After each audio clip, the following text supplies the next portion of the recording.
Bonsoir, il est 23 h, voici les titres de ce journal. Ce samedi 4 juillet marquait la 41e édition de l'opération Grand Ménage avec comme partenaire officiel la radiodiffusion télévision ivoirienne RTI. Plusieurs localités du Sud Comoé ont été visitées par le ministère de l'Assainissement et de la Salubrité. Nous en parlons en début de journal.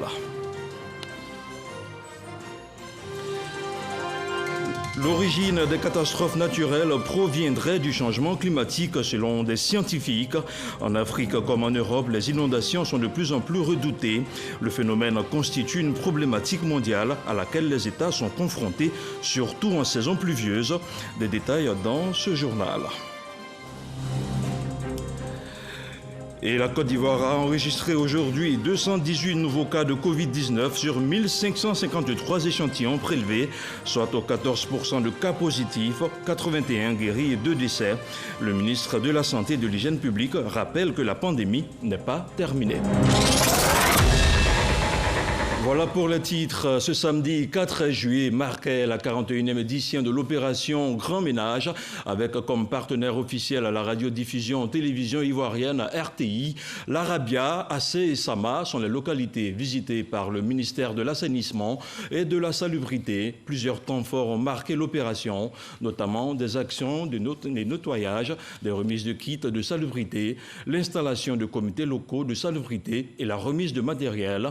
Anne-Désirée Ouloto a appelé la population à s'approprier cette initiative du gouvernement lancée en 2017, une initiative qui vise à redonner fière allure aux villes et communes de Côte d'Ivoire. Je vous propose d'écouter quelques réactions au micro du Grace Kando. Le président de la République a demandé que nos activités soient soutenues par les médias d'État. Je voudrais, Monsieur le directeur général de la RTI, partenaire du Grand Ménage, vous dit que nous comptons sur vous. Le président de la République a dit que ce sont des activités d'intérêt national. Il faut nous aider à changer les mentalités. Et en changeant les mentalités, nos comportements changeront. On ne jettera plus rien à terre. On jettera dans les poubelles. On vous a mis des bacs à ordures à disposition. Il faut les utiliser. Nous avons apporté du matériel. Je voudrais vous rassurer que nous continuerons de vous accompagner. Je voudrais me tourner vers vous, jeunes, femmes, chefs, religieux, population ivoirienne et non ivoirienne, cadres, paysans, commerçants, transporteurs, élèves, étudiants. La propreté, c'est l'affaire de tous. Voilà, c'était la réaction d'Anne-Désirée Ouloto, ministre de l'Assainissement et de la Salubrité. La saison des pluies est loin d'être terminée. La Sodexam informe les populations qu'elle court jusqu'à fin juin. Elle indique que ce week-end sera marqué par des pluies intermittentes, des pluies parfois orageuses qui toucheront le district d'Abidjan ainsi que le nord-est du pays. Les intempéries devraient également se propager au fil des heures vers la partie ouest du pays. La Sodexam appelle donc à la vigilance. La pluie, un phénomène naturel, est en train de devenir une phobie pour la plupart d'entre nous. L'intensité des précipitations a parfois entraîné des dommages importants, morts d'hommes, des milliers de déplacés ou encore des sans-abri. L'origine de ces catastrophes proviendrait du changement climatique selon des scientifiques. En Afrique comme en Europe, les inondations sont de plus en plus redoutées. Le phénomène constitue une problématique mondiale à laquelle les États sont confrontés, surtout en saison pluvieuse. Et selon les experts du climat, les activités peu écologiques de l'homme ont une part de responsabilité dans les changements climatiques. Ce reportage est signé Walter Amadou Ouattara. La violence des orages en Espagne, des torrents d'eau en Italie, des rues dévastées en Grèce, des tempêtes dans le sud de la France. L'intensité des pluies a augmenté de plus de 22% autour de la Méditerranée durant ces dernières 50 années. Ces images, qui datent de 2015, illustrent des catastrophes dont l'origine viendrait du changement climatique, variation des caractéristiques climatiques en un endroit donné, le changement climatique se fait ressentir par un réchauffement ou un refroidissement atmosphérique. Ce phénomène peut entraîner des dommages importants, notamment l'élévation du niveau des mers, l'accentuation des événements climatiques extrêmes tels que les sécheresses, cyclones et inondations. Les causes sont innombrables et elles dépendent un peu des spécificités des zones d'inondation. Par exemple, vous avez des inondations qui sont de type fluvial, c'est-à-dire qu'un fleuve qui sort de son lit, donc suite aux pluies qui sont importantes. Vous avez aussi des types d'inondations de type pluvial, comme celles que nous vivons ici à Abidjan. Donc, suite à des pluies torrentielles, on a les montées des eaux, mais qui souvent sont associées à, disons, à une activité anthropique ou à la mauvaise gestion des territoires ou des zones d'habitation.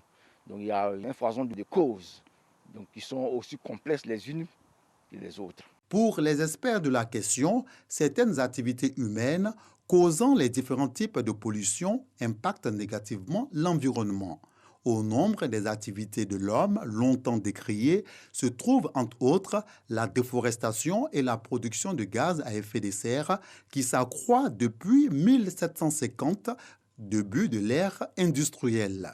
Si rien n'est fait pour diminuer les rejets humains de gaz à effet de serre, l'augmentation incontrôlée de l'effet de serre pourrait provoquer une augmentation de la température du globe jusqu'à 10 degrés Celsius en moyenne d'ici à 2150. Des catastrophes naturelles, marquées aussi par des inondations, n'épargnent aucun continent, même l'Afrique qui pollue moins. Des inondations qui ont marqué le monde, on en a plusieurs. Et comme ça, de mémoire, celle qui me revient, c'est, disons, le tsunami en Indonésie en 2004, le 26 décembre 2004, où on a eu, suite à un tremblement de terre, nous avons eu un raz-de-marée, un tsunami, qui a inondé donc les côtes indonésiennes, faisant en quelques heures 220 000 victimes, avec 1 million de personnes sans abri. L'épisode Katrina, qui est donc des inondations suite à un cyclone, qui s'est abattu sur les côtes des États-Unis. Et on a vu 1836 personnes qui sont mortes à la suite de ces inondations-là. Il y a aussi d'autres cas, mais qui sont plus anciens. Par exemple, en Afrique, nous pouvons citer du 4 au 5 août, dans la ville entière de Khartoum, on a eu 80% de la ville qui a été totalement sous les eaux, avec 200 000 logements et abris qui ont été détruits. Face à la situation, les États œuvrent pour réduire les menaces, mais le changement de comportement individuel demeure un atout majeur dans cette lutte contre les changements climatiques et ses conséquences. Il s'agit pour nous de trouver des stratégies, de pouvoir avoir une réponse adaptée au changement climatique avec des gestes éco-citoyens, comme on le dit, du commun des mortels. On peut privilégier les transports en commun, pour éviter que chaque personne utilise son véhicule qui va émettre des gaz à effet de serre. On peut mettre en place des stratégies de reboisement. Donc tout un chacun serait amené à planter des arbres pour pouvoir redorer, on va dire, le couvert forestier et permettre à ces arbres de capter tout ce qui est gaz à effet de serre. On pourrait aussi avoir recours aux énergies renouvelables d'une manière générale. En novembre 2019, les pluies diluviennes ont fait des centaines de milliers de déplacés en Centrafrique. Voilà, c'était le grand format signé Walter Amadou Ouattara. De janvier à décembre 2019, la Côte d'Ivoire a enregistré 5 millions de cas de paludisme, dont 1640 décès. Des chiffres qui connaissent une baisse de 50% ces 3 dernières années. Un résultat à mettre surtout à l'actif de l'État de Côte d'Ivoire et de ses partenaires techniques. Mais les 6 premiers mois de l'année 2020 ont été fortement impactés par la crise sanitaire liée à la Covid-19. Les cas de paludisme connaissent ainsi une augmentation d'environ 15% et les décès affichent plus de 5%. Face donc à la situation, le directeur coordonnateur du programme national de lutte contre le paludisme tire la sonnette d'alarme. Les explications de Walter Amadou Ouattara. Le paludisme continue de tuer en Côte d'Ivoire. Les différents programmes de lutte avaient permis de faire régresser le nombre de décès indiqués de 3 340 cas en fin 2016 à 1 640 décès fin 2019. Selon le directeur, coordonnateur du programme national de lutte contre le paludisme, la réduction de la fréquentation des centres de santé relativement à l'actuelle crise sanitaire et la non-utilisation des moustiquaires imprégnés plombe ces résultats de fin 2019. 5 à 15% d'augmentation du nombre de cas. Pourquoi? Parce qu'après, de mars jusqu'en mai, la population étant apeurée, elle a fréquenté très peu les hôpitaux. Nous sommes arrivés en saison de pluie et donc cela aussi a augmenté le nombre de cas. Si on n'avait pas cette maladie à Covid, on pense qu'on pourrait aussi certainement réduire cela. Le nombre de décès aussi a augmenté entre 2 et 5%. Pourquoi? Parce qu'on a eu des cas de paludisme graves et on en a perdu quelques enfants. On note que le taux d'utilisation de la moustiquaire imprégnée évolue lentement entre 25 et 45% à Abidjan. En cette saison des pluies marquées par des inondations, les populations doivent accompagner les actions de l'État dans la lutte contre le paludisme. L'État fait sa part. La part de l'État, c'est quoi? C'est mettre à disposition des médicaments, payer les moustiquaires, mais que la population aussi accepte d'accompagner le gouvernement, le ministère de la Santé et le programme national de lutte contre le paludisme en détruisant les gîtes larvaires qu'ils ont dans leur maison. S'il n'y a pas de pneus usagés, il n'y a pas de bois de conserve usagés qui sont là, qui récoltent de l'eau, il n'y a pas de gîtes larvaires quelque part, de flaques d'eau quelque part, s'il n'y a pas tout ça, je vous rassure que le paludisme va reculer d'un très bon. Il faut qu'on arrive à assainir notre cadre de vie. C'est pour ça que pendant cette saison des pluies-là, nous demandons aux populations de ne pas laisser des flaques d'eau devant leur maison et partout où ils sont, de rendre propre leur environnement. S'ils le font, ils vont voir qu'ils vont avoir moins de cas de paludisme. Sur 5 décès enregistrés par jour liés au paludisme, 4 concernent les enfants. Et la maladie à coronavirus, quant à elle, continue de faire des victimes à travers le monde entier. Nous en parlons dans quelques instants.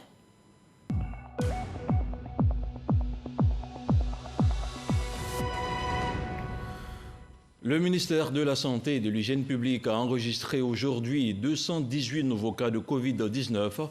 Je vous propose d'écouter un extrait de la déclaration du directeur général de la Santé, le professeur Mamadou Samba. Le ministère de la Santé et de l'Hygiène publique a enregistré ce jour, samedi 4 juillet 2020, 218 nouveaux cas de Covid-19 sur 1553 échantillons prélevés, soit 14% de cas positifs, 81 guéris et 2 décès. Nous avons noté ce jour 2 décès au service des maladies infectieuses et tropicales du CHU de Treichville. Il s'agit de 2 patients de 61 ans et de 73 ans, tous 2 diabétiques. Le ministre de la Santé et de l'Hygiène publique présente ses condoléances aux familles éplorées. À la date du 4 juillet 2020, la Côte d'Ivoire compte donc 10 462 cas confirmés, dont 4 807 personnes guéries, 72 décès et 5 583 cas actifs. Le nombre total d'échantillons est de 62 205. Le ministre de la Santé et de l'Hygiène publique rappelle que seul le respect des mesures barrières peut nous permettre de rompre la chaîne de transmission et de contrôler la pandémie sur notre sol. Il recommande donc à toute la population un strict respect de ces mesures barrières et notamment le port du masque lorsque nous sommes dans les lieux publics afin de nous protéger et de protéger les autres. À présent, la situation de la maladie à coronavirus dans le monde, et on commence avec l'Afrique. Au Ghana, nous comptons 19 388 cas confirmés, 117 décès. Au Maroc, 13 822 cas confirmés, 232 décès.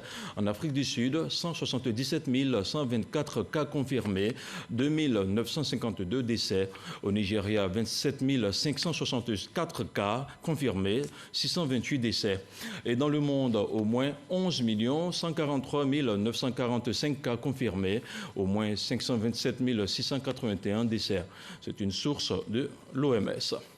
Place à présent au point presse du gouvernement. Le commissaire Bleu Charlemagne et le docteur Edith Kwasi du ministère de la Santé se sont longuement penchés sur le non-respect des mesures barrières, tant sanitaires que sécuritaires. Les détails de la rencontre avec Sidonie Davila. Campagne de sensibilisation, communication à travers plusieurs supports. Malgré tout ce qui est fait et dit pour faire barrière à la maladie à coronavirus, les chiffres dans le pays vont de plus en plus croissants.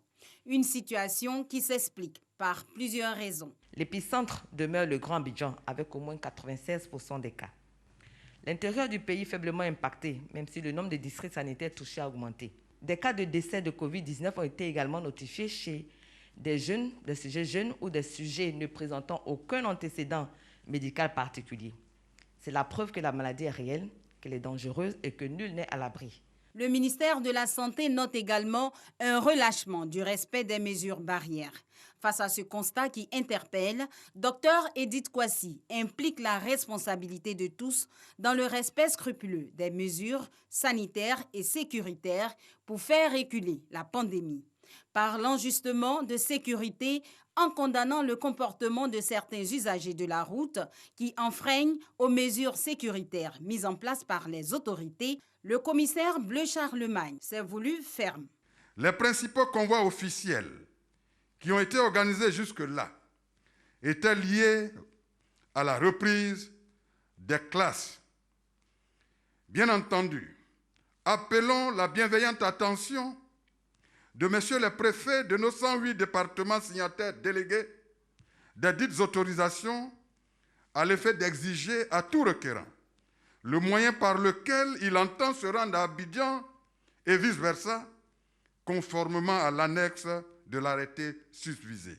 Dans la journée du vendredi, 6 individus de diverses nationalités ont été interpellés et refoulés par le commissariat mixte de Ouagadougou pour violation de mesures de fermeture des frontières ivoiriennes, selon le commissaire Bleu Charlemagne. Un mot de développement. À présent, l'État de Côte d'Ivoire a entrepris de vastes chantiers pour conduire le pays vers l'émergence. En témoigne l'énorme soutien apporté aux acteurs du secteur privé. Conscients que l'État ne peut pas tout faire, ces derniers sont à la tâche pour accompagner la Côte d'Ivoire dans sa marche vers le développement. Et parmi ces entrepreneurs, 7 ont été identifiés cette année par des observateurs de la société civile comme des bâtisseurs de la Côte d'Ivoire moderne. Et sur les 7, 5 d'entre eux viennent d'être honorés du prix Bassim 2020. C'est un reportage de Walter Amadou Ouattara. Plusieurs actions sont entreprises par l'État de Côte d'Ivoire pour le bien-être des populations. Pour accompagner ces actions, de bonne volonté du pays œuvrent dans différents domaines d'activité. Certains de ces acteurs ont été identifiés par une agence privée comme étant des bâtisseurs. Cette agence vient de les distinguer. Ces acteurs reçoivent ici le prix bâtisseur de la Côte d'Ivoire moderne. Ils ont décidé de contribuer au développement de leur pays auprès du président de la République en créant des emplois, en investissant dans la jeunesse, en sensibilisant aussi à la cohésion sociale. Nous les avons sélectionnés avec un comité composé de journalistes, de juristes et d'hommes de médias. Ces prix visent à encourager ces distingués à mieux faire, témoigne Cousteau Sissoko, directeur général d'une entreprise de réalisation de forages. Il avait déjà reçu au niveau national le premier prix d'excellence dédié au secteur de l'eau potable en 2015. Quand on a déjà un prix de leader, je pense que c'est déjà une bonne chose. Nous sommes sur la bonne voie. Nous travaillons dignement, honnêtement. À l'endroit de la jeunesse, j'insisterai sur un fait. La jeunesse ivoirienne danse beaucoup, elle s'amuse beaucoup, alors que seul le travail paye. Il faut que la jeunesse participe. Et il ne faut pas participer en attendant en retour quelque chose immédiatement. Sinon, j'ai semé, aujourd'hui je récolte. Mais je n'ai pas semé aujourd'hui pour récolter aujourd'hui. L'Ivoirien nouveau, c'est un engagement que nous, en tant que jeunes, on devait s'approprier pour faire en sorte que les Ivoiriens puissent porter des valeurs. Le prix Bassim, ou prix bâtisseur de la Côte d'Ivoire moderne, est à sa 3e édition. On s'intéresse à présent au processus d'enrôlement dans notre pays. Le coordonnateur régional du RHDP du Gontougo poursuit sa campagne de sensibilisation à l'enrôlement de nouveaux électeurs, mais surtout les nouveaux majeurs. Vendredi, ce sont plusieurs villages du département de Sandégué qui ont été visités par Kobena Kwasi Adjoumani. Le membre du bureau politique du RHDP a invité le peuple baroubo à s'inscrire massivement sur la liste électorale. Des inscriptions en amont pour la victoire finale du candidat du RHDP à la présidentielle d'octobre prochain, Mamadou Kwasi. Le coordonnateur régional du RHDP du Gontougo à l'assaut du peuple baroubo, population installée dans le département de Sandégué, Kobena Kwasi Adjoumani, accompagné de plusieurs cadres du RHDP, sont allés inviter les retardataires à s'inscrire sur la liste électorale. Ils y sont aussi pour expliquer les raisons qui ont motivé le choix d'Amadou Gon Coulibaly comme candidat du RHDP à la prochaine présidentielle. Un choix approuvé par les populations des localités visitées. Les populations du Barbo veulent rester fidèles à ce grand monsieur qu'est le président Alassane Dramane Ouattara. Le Barbo veut donner au soir du 31 octobre un score de 100% à Amadou Gon Coulibaly parce que c'est lui que le Barbo connaît. De Donvaï à Dimodougou, en passant par Namansi et Sandégué, le ministre Kobena Kwasi Adjoumani a demandé aux populations de se mobiliser pour assurer la victoire du candidat du RHDP au soir du 31 octobre prochain, avant d'exhorter les guides religieux à multiplier les prières pour le président et son gouvernement, et surtout pour la paix en Côte d'Ivoire. Demandez à tous les retardataires d'aller se faire enrôler. Et depuis un moment, c'est l'engouement total qui est suscité. Nous sommes fiers de savoir que nos parents de Barbo, en plus des prières qu'ils formulent pour notre candidat, sont engagés pour la cause de ce dernier et ont pris l'engagement de le voter au soir du 31 octobre 2020. Le coordonnateur régional du RHDP du Gontougo a signifié aux populations la poursuite des travaux de développement engagés dans la région de Gontougo. À ce jour, 98% des villages du département de Sandégué disposent d'électricité et tout est mis en œuvre pour couvrir la totalité avant la fin de l'année 2020. Nous sommes en politique et nous y restons. Les membres de l'Union des enseignants RHDP de la région de la Nawa s'engagent à investir le terrain.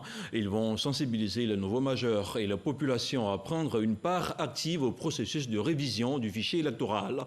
Au cours de la rencontre, le bilan de la campagne de sensibilisation qui prône un enrôlement massif des populations a été dressé. Le commentaire de Jean-Marc Djadji.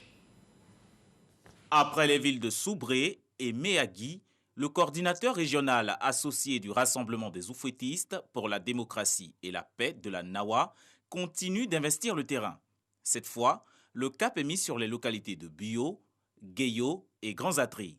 L'idée, sensibiliser les membres de l'Union des enseignants RHDP à s'engager davantage dans le processus de révision de la liste électorale. Autrement dit, inviter les enseignants de ce groupement, quel que soit l'endroit où ils résident, à aller dans les campements et hameaux pour exhorter les populations, en particulier les nouveaux électeurs, à une adhésion massive autour de l'opération de l'enrôlement sur la liste électorale. Je me suis déjà fait enrôler et nous sommes prêts pour encourager d'autres nouveaux majeurs au niveau du corps enseignant à se faire enrôler pour la victoire de notre candidat Amadou Gon Coulibaly. Après une dizaine de jours de sensibilisation dans la Nawa, l'heure est au bilan. Cette tournée est satisfaisante.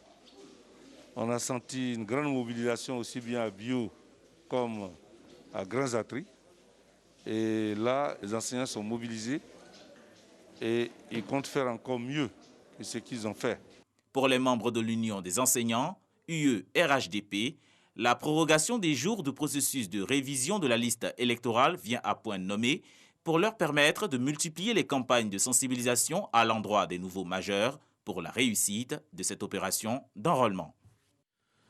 L'UDPCI, l'Union pour la démocratie et la paix en Côte d'Ivoire, apporte son soutien à la candidature d'Amadou Gon Coulibaly.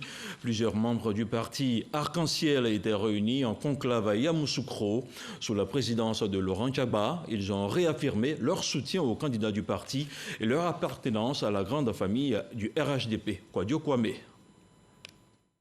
Réaffirme l'appartenance et l'engagement total des militants du RHDP issus de l'UDPCI à demeurer dans la grande famille RHDP conformément aux résolutions du deuxième congrès extraordinaire de l'UDPCI du 12 mai 2018.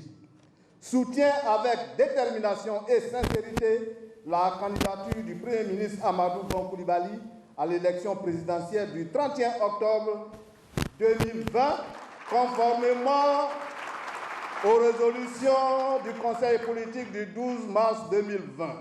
Telle est la trame du communiqué final sanctionnant cette rencontre de Yamoussoukro. Pour la présidente du comité d'organisation, il est juste question de prendre ses responsabilités en relation avec ses convictions. Selon Thiaba Laurent, le président, la présente rencontre célèbre la solidarité, l'engagement et le respect de la parole donnée. S'agissant du président actuel de l'UDPCI, les négociations continuent pour le maintien de la cohésion sociale au sein du parti. Nous continuerons à tout mettre en œuvre pour convaincre le président de l'UDPCI à venir prendre sa place de deuxième vice-président au sein du RHDP. Le ministre Touré Mamadou a apporté sa caution morale à ces assises. Les femmes, les enseignants, les secrétaires régionaux et les élus de l'UDPCI ont successivement lu 5 motions de soutien. Ces militants ont vigoureusement soutenu la candidature du Premier ministre Amadou Gon Coulibaly d'en faire la promotion afin d'assurer au RHDP une victoire écrasante à la présidentielle d'octobre 2020. Il félicite les cadres du parti pour leur détermination et engagement à maintenir la cohésion au sein du RHDP. Et pour un scrutin présidentiel apaisé, le coordonnateur régional du RHDP à Bouaké a rencontré l'ensemble des guides religieux. Amadou Koné a invité les chefs religieux à sensibiliser et à prier davantage pour que la paix demeure entre tous les Ivoiriens. C'est un compte-rendu signé Kader Sogodogo. Le ministre des Transports Amadou Koné, coordonnateur régional RHDP de Bouaké, est face aux guides religieux de la ville. Une rencontre qui s'est tenue sur 2 jours. Un seul centre d'intérêt, sensibiliser et prier pour un processus électoral de plus apaisé en Côte d'Ivoire. Personne n'est prêt à retomber dans des violences. Nous voulons la paix pour développer la ville de Bouaké, la paix pour aller à l'église, la paix pour aller à la mosquée. Chrétiens et musulmans, ensemble, regardent dans la même direction. Une élection démocratique et des résultats acceptés de tous. Et nous sommes rentrés dans une phase délicate. On a 4 mois, non 3 mois, les 3 prochains mois sont des mois où on va tout entendre. On va tout voir. Parce qu'en politique, parfois, le sens de la responsabilité n'est pas la chose la mieux partagée. Et je voudrais que vous continuiez, que vous nous faites confiance. Nous, on va continuer avec nos frères ce travail. Mais vous priez dans les villages, dans les paroisses, dans les mosquées, dans les grandes villes, qu'on passe le message de la fraternité. Avant les religieux, le ministre Amadou Koné a rencontré les différentes communautés vivant à Bouaké. Ces rencontres vont s'étendre à d'autres couches de la ville. Parlons à présent du FPI. Le président du Front populaire ivoirien apporte son soutien à la famille de l'archevêque Kassi Dazito, décédé à la surprise générale le 16 mai dernier. Pascal Affi-N'Guessan était à la cérémonie de dédicace d'un livre écrit en la mémoire de l'illustre disparu. Pour rappel, l'archevêque était le porte-parole des églises protestantes évangéliques de Côte d'Ivoire. C'est un compte-rendu d'Éric Goré. C'est le 16 mai dernier que l'archevêque Kassi Dazito, fondateur de la mission évangélique MEDA, s'est éteint. Pour pérenniser ses actions, une œuvre littéraire retraçant sa vie a été dédicacée. À cette cérémonie de dédicace, plusieurs personnalités politiques et religieuses, parmi lesquelles le président du Front populaire ivoirien, Pascal Affi-N'Guessan. C'est l'occasion pour tous ceux qui croient dans le Seigneur de se retrouver et pour apporter de la compassion d'abord à toute la communauté religieuse, à sa famille. Et à l'occasion de cette cérémonie, il nous a été donné de prendre connaissance d'un ouvrage qui a été écrit en son honneur pour relater sa vie. Pour l'auteur, Kassidazito est le premier archevêque thaumaturge. Un thaumaturge, c'est un homme de Dieu qui a une capacité à faire les miracles dans les domaines de la guérison, dans les domaines de la révélation, dans les domaines des prodiges et des signes. Kassidazito part, mais ses œuvresses, ses enfants spirituels se disent prêts à assurer la relève. Il a eu le temps de former des hommes compétents qui sont prêts à assumer toutes les responsabilités de ces structures chrétiennes. Donc nous n'avons pas d'inquiétude. Notre rôle aujourd'hui serait de pèleriniser cette grande œuvre à travers la Côte d'Ivoire et à travers toute l'Afrique. Ce livre de 188 pages est vendu dans les librairies chrétiennes.